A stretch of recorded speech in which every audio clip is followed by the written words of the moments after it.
On this week's episode of The Fizz, we have an action-packed episodes. We talk about the PGA Championship. We tell some funny engagement photo stories. The Maple Leafs have lost again. Newsflash. We talk about the NFL flag football, and then we prepare for Memorial Day. But before we get into all of that, I want to tell you about our amazing sponsor, Antonio's Cucina Italiana. They have locations all over Michigan: Dearborn Heights, Farmington Hills, Canton, Livonia, and then their Roman Village location in Dearborn. Guys, this is my favorite Italian restaurant on the planet. They have been doing it family style since 1964.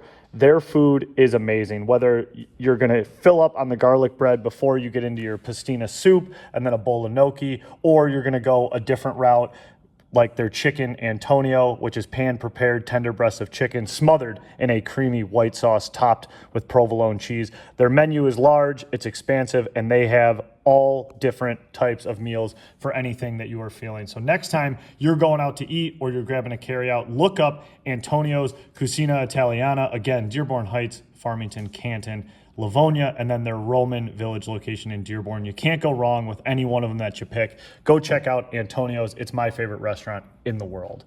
But now, let's get into the Fizz.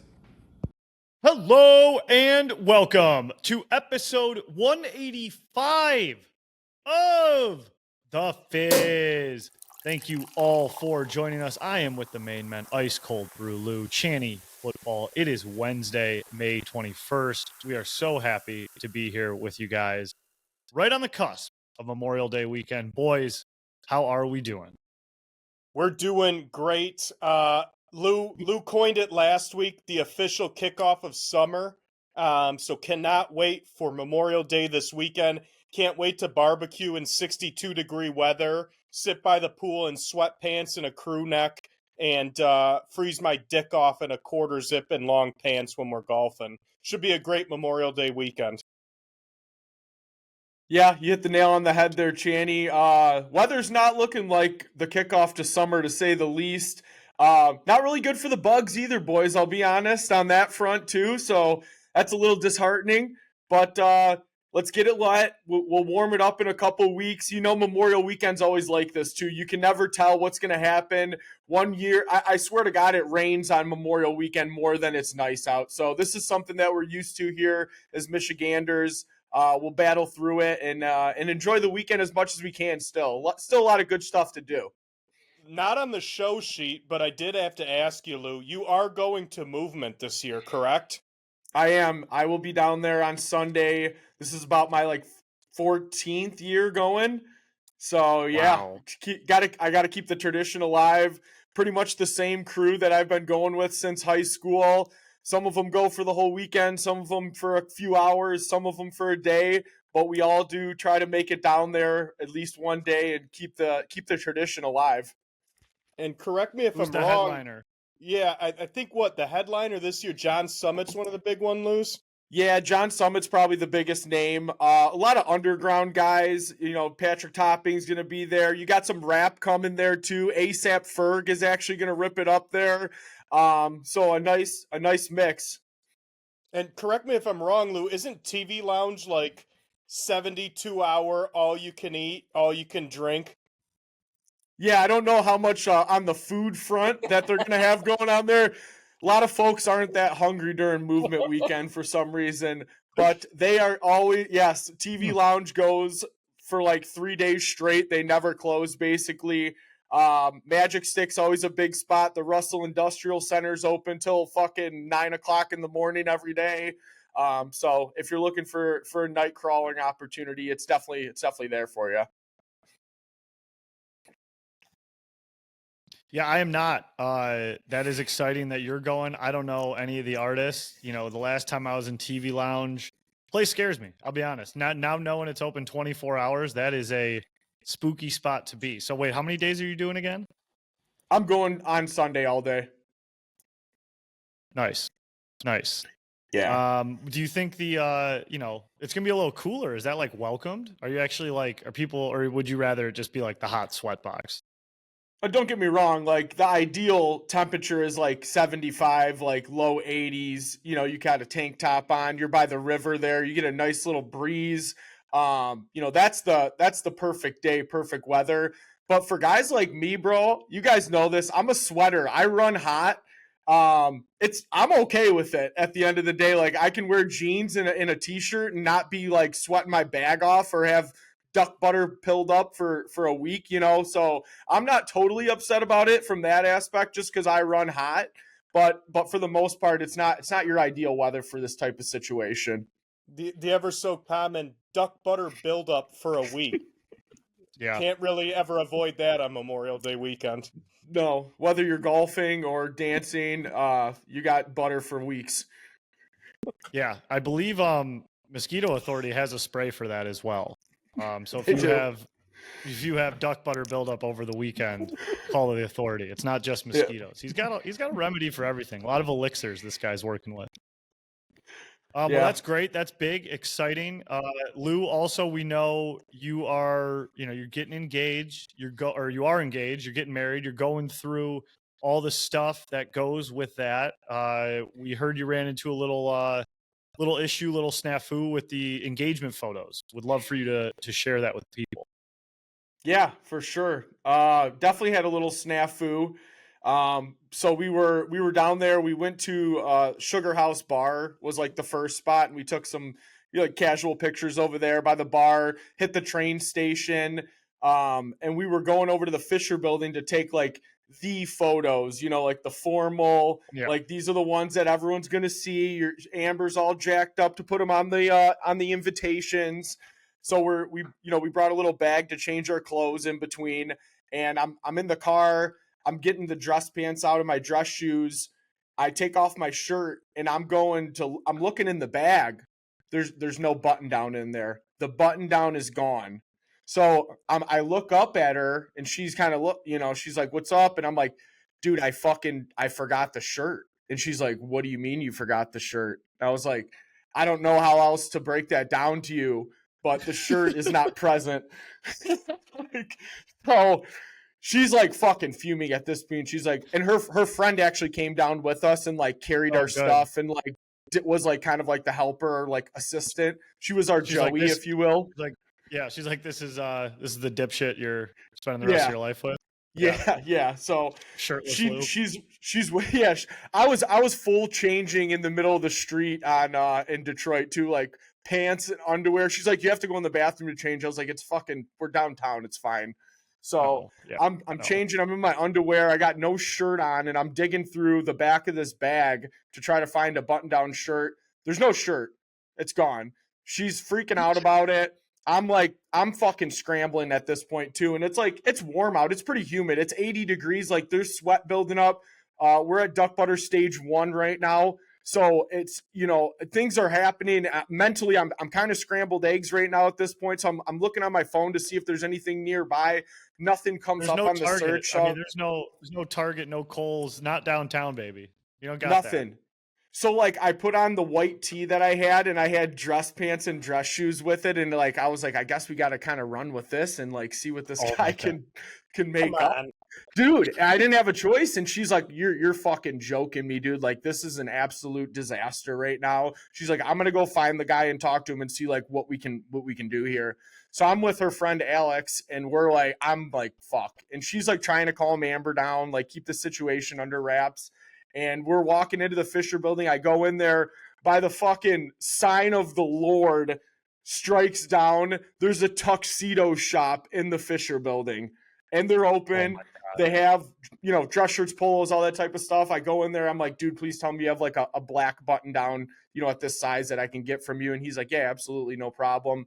Brought out a couple of them, tried a few on, picked one out. And I was like, how much is this? Like, this is fucking $250 a shirt, probably. Yeah. $65. I was like, holy shit. Hit the jackpot. I was like, buddy, you had me bent over the fucking rail. Like I would have dropped fucking 300 for this shirt right now if that was the case. But it worked out, and we were all good. And I had the shirt on. I go up to Amber after, and I'm like, I told you it would all work out. That's unreal. Famous last words. Yeah. What time of day was it? This was at like 4:30, 5 o'clock. Yeah, that's lucky it was even open. I know.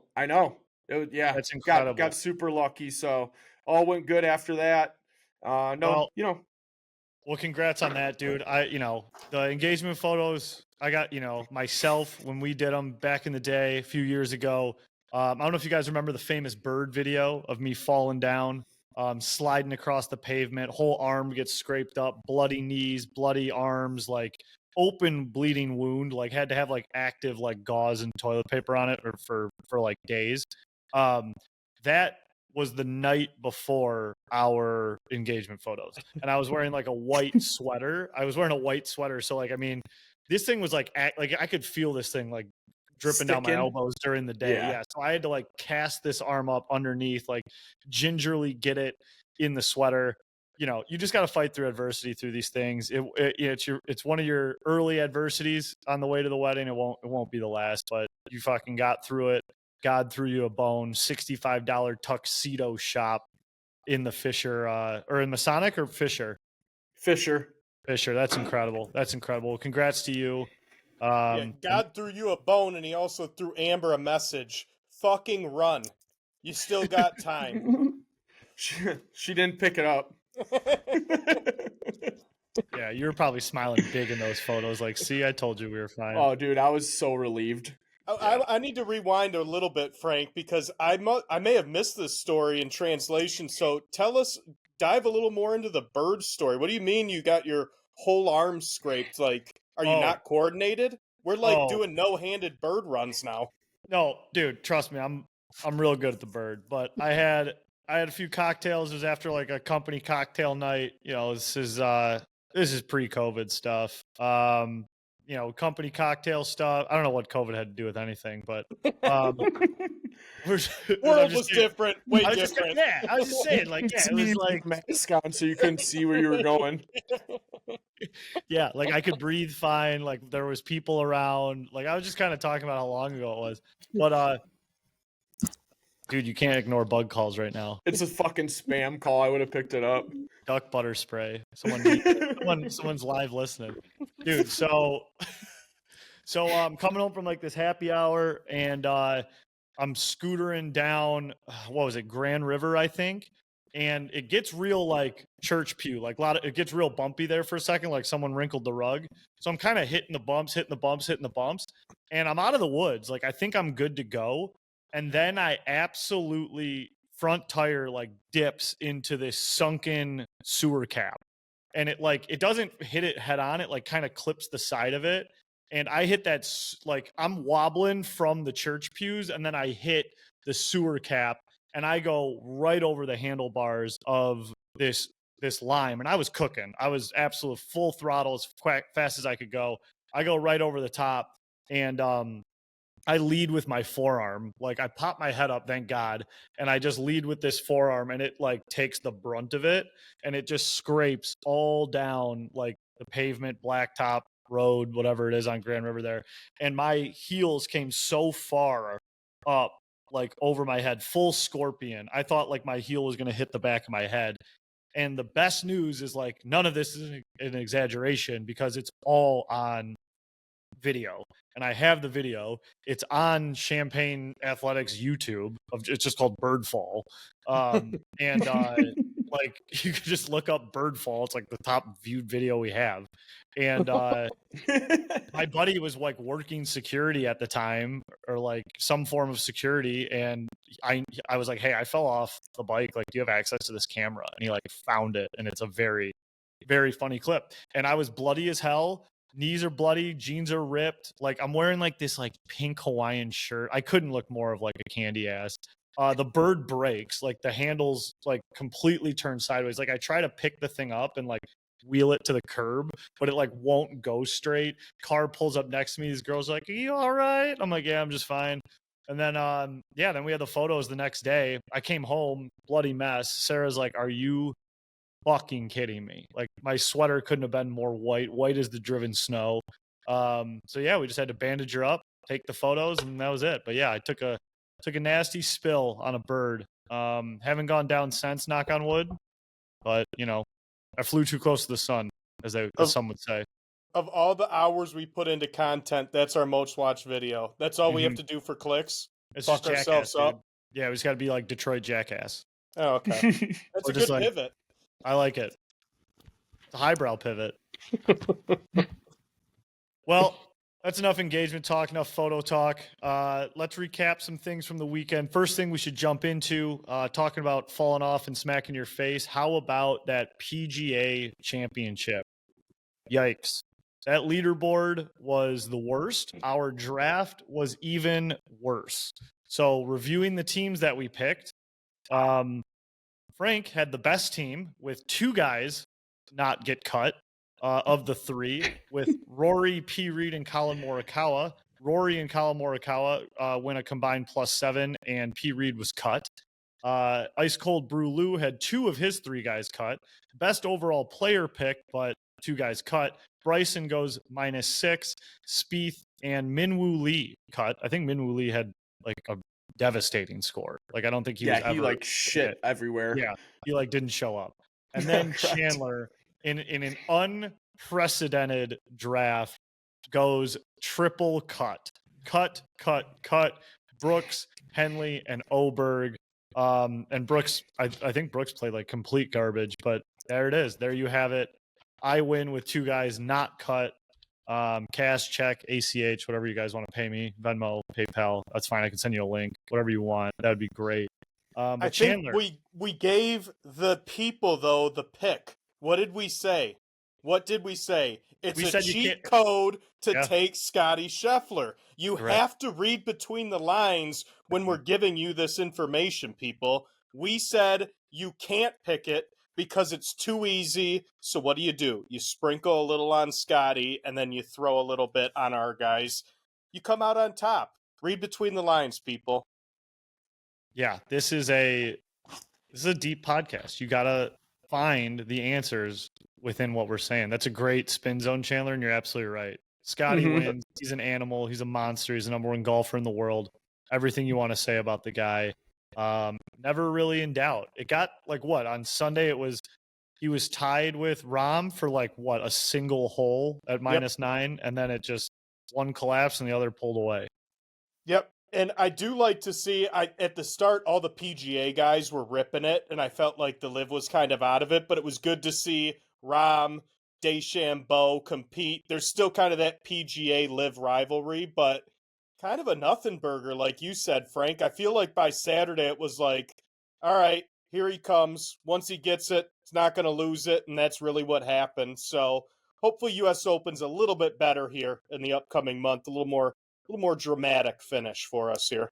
Well, you know who else knew it too is Chandler. We were talking on Friday. Scotty was 5 back from Vegas, and he was still +200. He was the favorite to win the tournament. He was 5 strokes back. Yeah, we were freaking out in our group chat because you couldn't bet Scotty the whole tournament. The only time you could bet him, which I did bet him, was when he was on the 9th hole on Sunday and Rahm tied him. Scotty was -140. That was the only time bettable. Outside of that, there's 2 rounds left. He's 5 back, like Lou said, and he's 2-1 to win the damn tournament. I just feel like he's unbettable. The books make him not bettable, hence why we didn't take him. But, you know, read between the lines. We do riddles here. You've got to actually read between the lines to get the point that we're trying to get across. Fizz Army knows that. Everyone, yeah, you gotta. Correct. It takes time. You got to keep listening to find the secrets that That's we right. reveal. I just gotta say, I felt like every fucking golfer out there like bitched and moaned about Quail Hollow. Like a lot of club slamming, a lot of bitching about the course and stuff. And hey, I get it. Like maybe it doesn't have soul. Like I'm not a fucking golf guy at my core, but like I don't know, it kind of ate you boys up. Like I just felt like there was a lot of disrespect for the course, and like the course is like, all right, fuck you, I'm gonna disrespect you back. Like, is it just because the course is so long? Like I just kind of was like, these guys are bitching a lot, and then everyone got eaten alive by it. And then some of these quotes afterwards were just like asinine, like Bryson saying we need a golf ball that can fly straight, and like I don't know, there was just some wild things I thought that were pretty crazy for a course that they bitched about that they clearly just let it eat them alive. Don't you feel like golfers are like bigger babies than every other sport? Like the guys that like don't want to talk after the round because they don't have to, and like, oh, the course isn't this or that, or pace of play, or oh, someone's talking, 50 yards away in my backswing. I feel like they're just always bitching instead of taking responsibility for playing like shit. Yeah, dude. I agree, Chandler. And like Rory didn't talk to the media one time the whole entire weekend. Like he got in trouble for the driver stuff, which they're taking a look at. And I heard they're looking at Scotty's driver now too. And it's like, dude, you just won the biggest major in the Masters, and you can't take like 5 minutes to be like, I sucked dick today. That's what happened.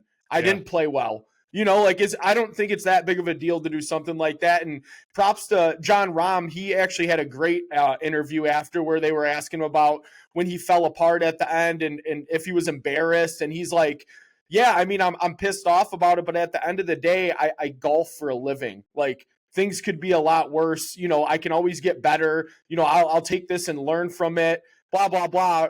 Just like, it's not that big of a deal to sit after and say you sucked. And even if it is like a big deal, like if it is, and it is, I mean, these are, they're paid a lot. You're the of money. biggest Like, player in the sport, or it's one of your them. job, right? Like that's part of the job, in my opinion. Like you're actually not just paid to play the sport. Like you're an entertainer. Like you're supposed to speak to reporters, and like I don't know, it's all part of it, whether you like it or not. But like all these other leagues, they stand in there, and like whether they give good interviews or not, want to be there or not, like it's kind of part of the deal you sign when you're the best in the world. Wouldn't it be something if they took Lou's advice and Rory just came in and he's like, I sucked dick today? Yeah. Like, golf viewership would be through the roof. Can you imagine? Respect would be earned, not given. Yeah, we'd be fighting over picking him number 1 overall every time. Guy said he sucked dick. I will say this, though. The viewing of golf on TV now is insane. Like, they have, like, the target of where the ball's going to land based on the trajectory, like, animated after the tee shot. You see every curve. They know where the putts are going. Like, I feel like golf viewership, like, back in the day, it's like on a zoomed-in ball flying through the air, and you're like, what the fuck? Like, where is it going to land? Now it's like, you hit it off the tee, you see the curve, you see the path, you see the projected landing spot that, like, compresses in as it gets closer. Like, golf is fucking great to watch. I'd argue golf is as good as any sport to watch on TV. The one thing I'll say, I couldn't agree more, Chandler. Like for guys like me, like who are newer to watching all that, like it's very enjoyable to like see where the shots go, all of that. The one thing that I find myself bitching about, and it's like, I think they do it to like cut the noise out of the screen, but there are a lot of times where a guy's driving or a guy's putting and there's not a thing, maybe not driving, but more putting. There's not a thing on the screen besides the guy putting and like the scene. And I think they do that for like visual, but sometimes it drives me nuts because I'm like, who is that guy? What hole is this? And what's the situation? I feel like that should always be on the screen, no matter what I'm looking at, because I'm always just like, cool, whoever this random guy is, I don't know, putting in a situation on a hole. I don't like, I want to see name, score, what the putt is for every time. And I feel like sometimes I'm guessing and they'll tell you on the, like the announcer will say it, but maybe I don't have the sound on or something. I want it on the screen. That's my one bit. Try like actively like focusing on that, because I did that today when I got in the car. I feel like every time I turn on the Tigers game in the radio, I get part of an update, but I don't know what's going on. So like Dickerson today is like, St. Louis got on the board for the first time today, and then like doesn't say the score, doesn't say the situation. Like that's what he did, and he went into like the next batter. And then when I'm listening to it, I feel like they say the score every 30 seconds. When I already know the score. So I feel like actively try to seek that out, because when you need the score, you don't get it. When you don't, it's like they're jamming it down your throat and you're like, all right, shut up. Like, I fucking got it now. Yeah. It's like I agree 100%. Dude, that happens all the fucking time. Yes. Say the fucking score. Yeah. Whatever you're looking for, you just can't get it. Like metaphor for life. That's right. Speaking of looking for something and not getting it, just want to make a quick note here. The Toronto Maple Leafs eliminated in 7 games to the defending champ Florida Panthers. I try not to point and laugh at teams that are clearly better than the team I root for, especially in rivalries, but the Maple Leafs failures are too funny for me not to enjoy just at the highest level ever. Haven't won a cup since 1967, and now they have lost a record tying 7 game 7s in a row. I can't think of a game 7 more embarrassing besides the one I just saw last week with Toronto losing to Florida 6-1 in their own barn. The only one that comes to mind is 7-0, but at least, well, Red Wings, Colorado, 7-0 back in the day, but at least that was in Detroit and not in Toronto, in their home barn. 6-1, showed up like they didn't want it. We're getting outshot like fucking 15-1 at one point. Just a gutless performance, no fight, no push, no gusto, no moxie. Florida shoved them in a locker. And to be a Toronto Maple Leafs fan, I honestly I don't feel bad for you, but I honestly can't imagine what it feels like to go through that once again. And I think it's funny too. Like I heard Matt Kachuk, I think, was on with Bissonnette the other day, and he's like, I kind of feel bad for these Toronto players. Like there's so much pressure on them and this and that. And it's like, you fucking feel bad. Like you've got the biggest opportunity in front of you. You've got someone who could be a cemented in as a statue if you're able to lead them to the next cup. You're a hero, a not a Legend. hero just for a city or a team, for a country. That is the biggest team arguably in the country of Canada, which it's the biggest sport there. And he's like, I feel bad. They got so much pressure. It's like, all right, you might feel bad if they lose once or twice. These motherfuckers can't do anything. And I think, Frank, you might have posted the stat. Didn't one team, the Sabres. The Sabres have won more playoff series in 20 years than the Maple Leafs, and they haven't made the playoffs in the last 14 years. Nailed it. Yep. That's a It's real crazy. fact. It's absolutely insane. Crazy. And I feel like it just keeps building and building and building. But it's good to see. You know, it really is good to see. And to Lou's point earlier about the books, I looked when Toronto went up 2-0 in the series. Florida was only plus 160 to win the series at that point. They knew what was coming. When you know, when your opponent is weak, you attack the user, and that's what you do when Toronto gets any type of favoritism behind them on the money line. But good to see them. If the Wings aren't going to win it, don't let one of our rivals win it. Yeah, and like anybody who's like, oh, the Red Wings sucked on this 8-year, 9-year playoff drought, your fucking Yzer plan's falling apart. You know, just shut up, because like we have 25 years of a playoff streak. We have 6 Stanley Cup final appearances. We have 4 Stanley Cups. We have endless Hall of Famers. We have so much to lay our foundation on. Like, if you want to dunk on us because your shitty team is exiting in the first and second round over the last 10 years while we're not making the playoffs, what would you rather have? Would you rather have the 4 cups that we've raised in our lifetime and have a 10-year drought in the playoffs? Or would you rather never see a fucking Stanley Cup final, never see an Eastern Conference final, and be making the playoffs for the last 10 years? 10 out of 10 people are going to take that Red Wings roster every single time. So that's why I have no problem dunking on the Toronto Maple Leafs. Gutless team. They were throwing jerseys on the ice, you guys. Throwing jerseys on the ice, burning jerseys after the season. We've had bad sports teams. I mean, truly, the Lions have been one of the worst organizations in sports. Like, I don't think we've gotten to the point of like burning jerseys. I mean, maybe the Lions are just, they were so bad. It's like you'd almost rather have that than what Toronto's going for, which is just this like middling whatever. And like you said, Chandler, I mean, that's a $1 billion organization. That's the biggest hockey team in the NHL. And that's the biggest team in the hockey country of the world. Right. And I think they like won the President's Cup trophy, or they were right up there for it this past year. 50 plus wins. Yeah. And then, I mean, burning couches at MSU is basically the same thing as like Toronto fans burning their jerseys. Like, we see this year in and year out. I feel like every single NHL playoff season, there's Toronto jerseys being burned after the first round of playoffs or second.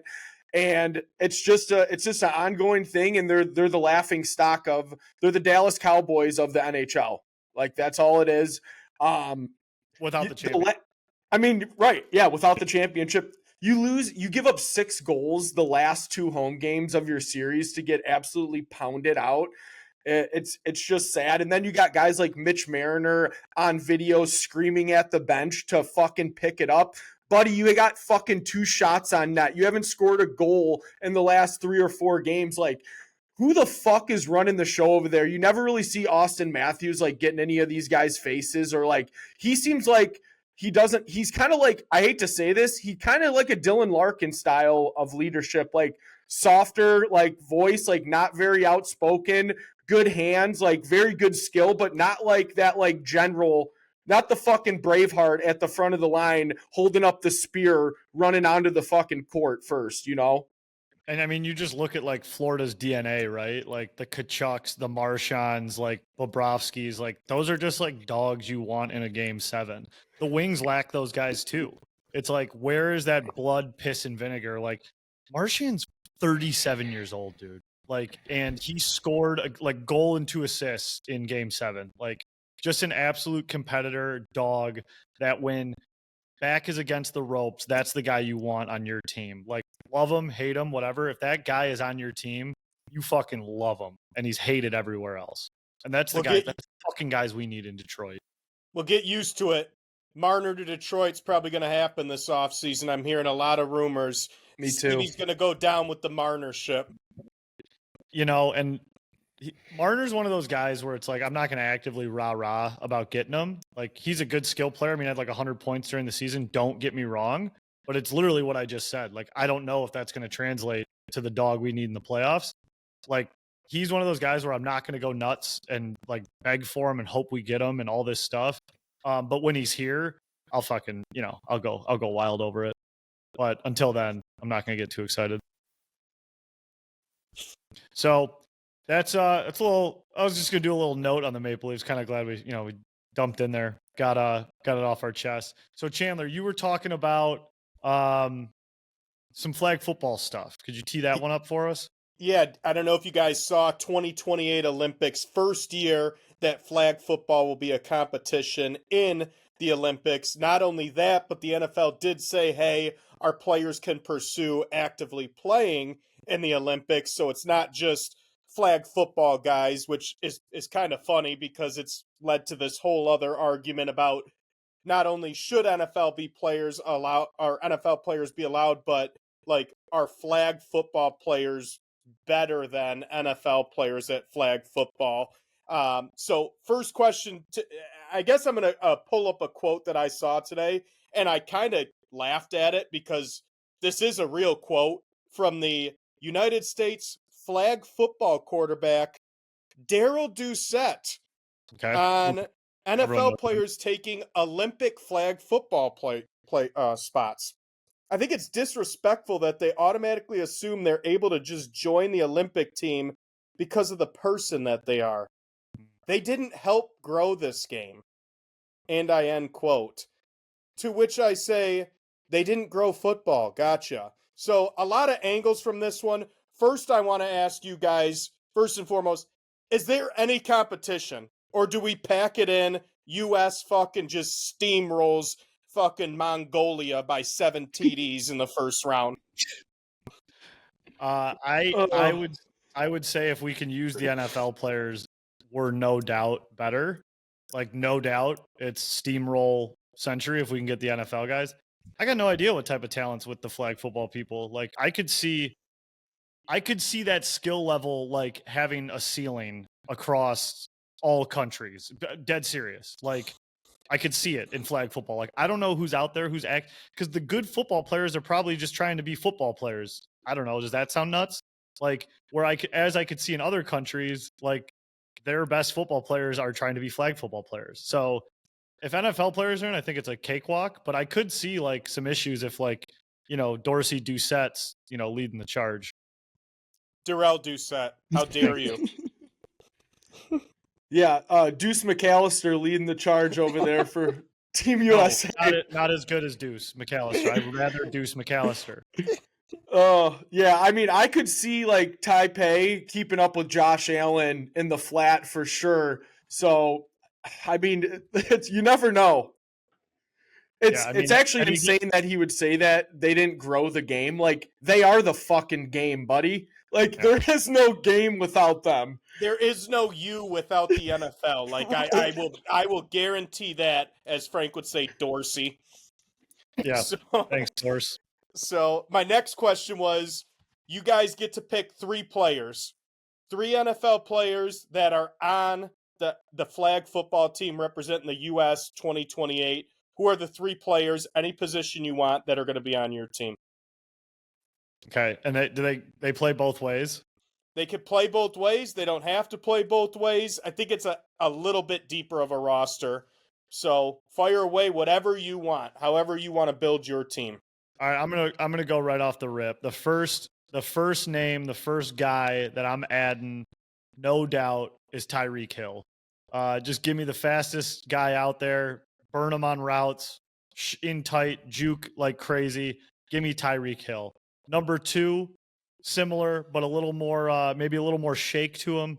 Jahmyr Gibbs. You kidding me? The guy can catch, he can run, he can do it all. Give me Jahmyr Gibbs. And then I got a little bit of a wild card for you boys. No, I'm gonna change it. I was gonna get weird with it, but I'm just gonna go Lamar Jackson. Give me Lamar Jackson as my quarterback. You give him an inch to run, he's gone. He's got wiggle. He's got the arm. Those are my 3 that I'm having on my team, no matter what. Okay, I like it, Just Frank. speed. Absolute speed team. Fuck off. I'm going the opposite. I'm going meat wagon team. Just absolute dump trucks holding it down in the middle. First pick, I'm going AJ Brown. Just an absolute huge body, impossible to cover. I could line him up at safety too. He's taken a couple heads off if that was allowed in flag football. But I'm going AJ Brown 1. Number 2, I think this is an absolute sin that you didn't take him, Frank. Saquon. I mean, that guy is an absolute juggernaut. Put him out in the flats. He's breaking ankles, and then he's snapping old Billy's neck from Germany if he tries to meet him in the hole. Billy And from numbers- Germany. It's Billy flag from football. Germany guy is good. Yeah, and Billy from Germany is good. And, it's a non-contact. I'm just going to throw that out there. It's flag football. So continue with your meat wagon team. And then on the 4 spot, I'm gonna go big Josh Allen. I mean, you gotta lock it up with Josh Allen. Big arm, very creative out there. Yeah. Give me JA. All right, let the fucking GM come in. Let me start just telling you guys what The needs to GM happen. who picked the all-cut team at the PGA. Continue. Different sport. I'm a flag football guy, not a golf guy. So, first, Chandler- Noted. First, Lou, you talked about creativity. I'm going to go with the most creative quarterback in the league right now, Pat Mahomes. The guy throws insane passes in the NFL with 300-pounders breathing down his neck. This guy's going to go behind the back 50 yards deep in flag football over Billy from Germany. There's That's no a way simp. he's not going to have some highlight reels.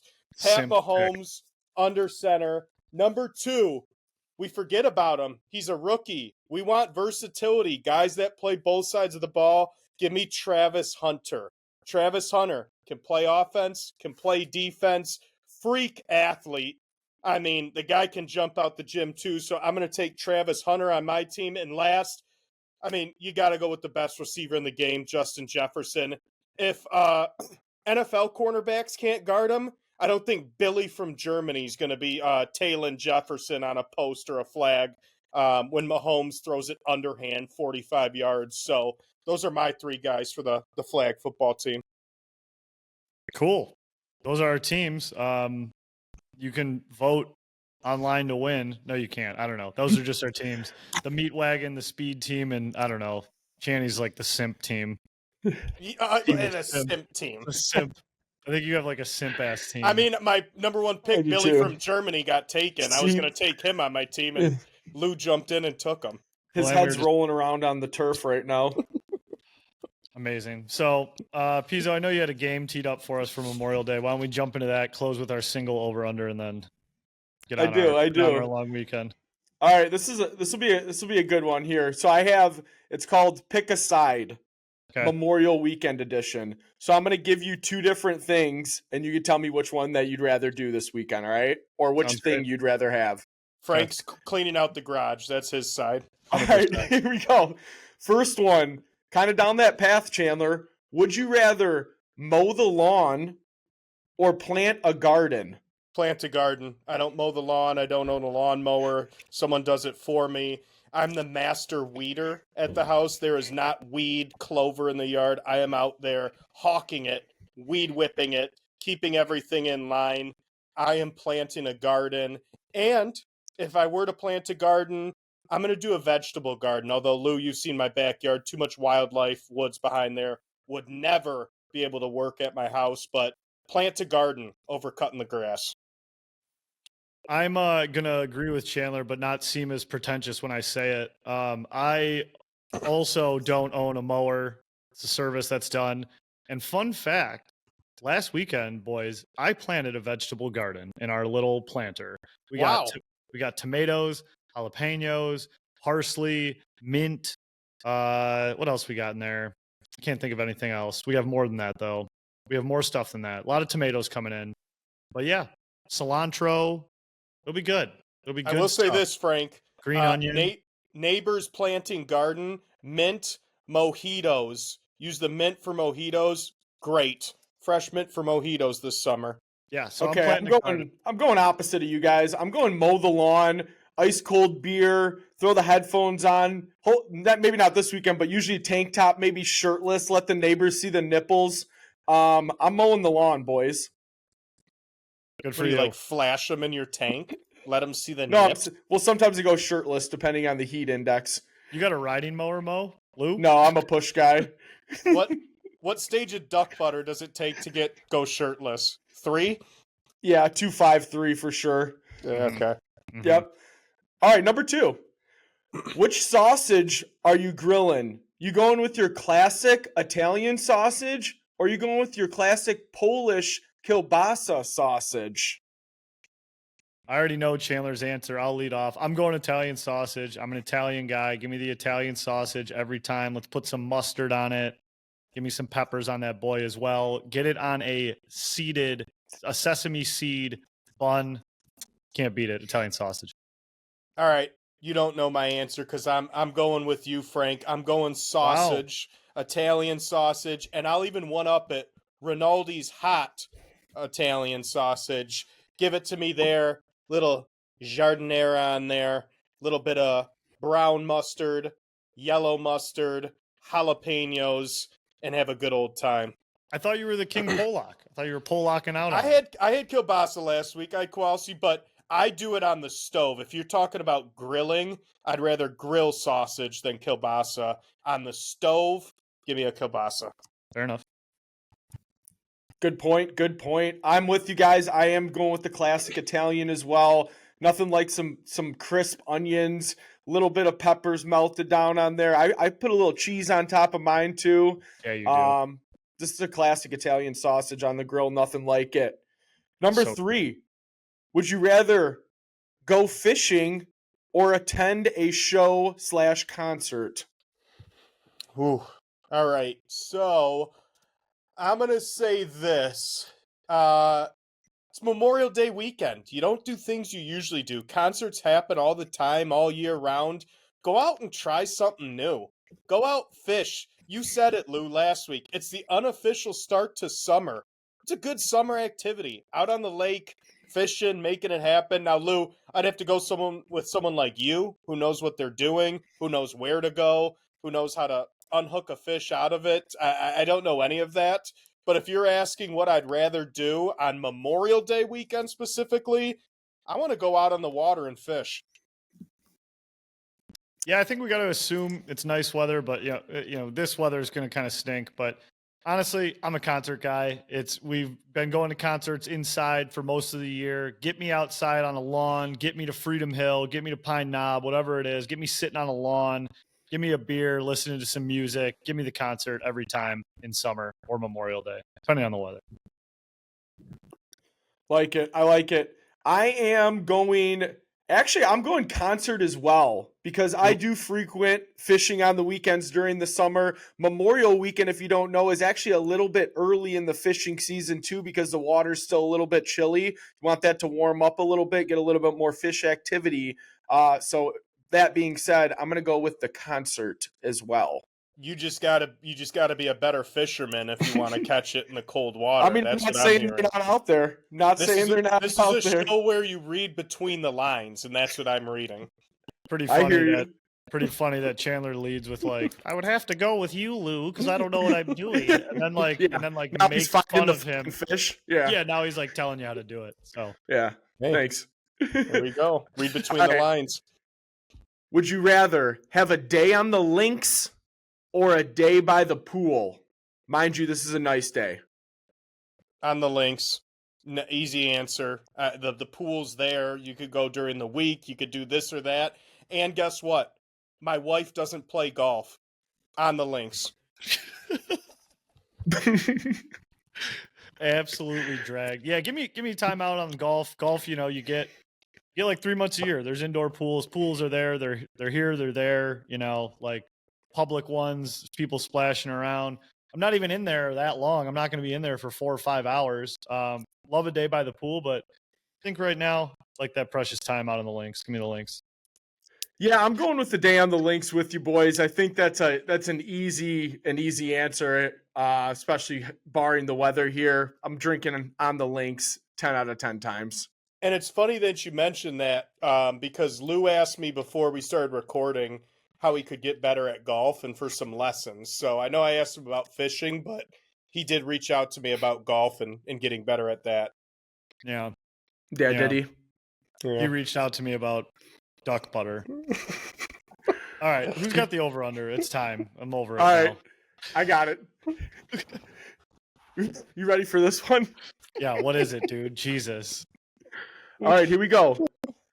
Gnomes. Gnomes? Gnomes. Like garden gnomes?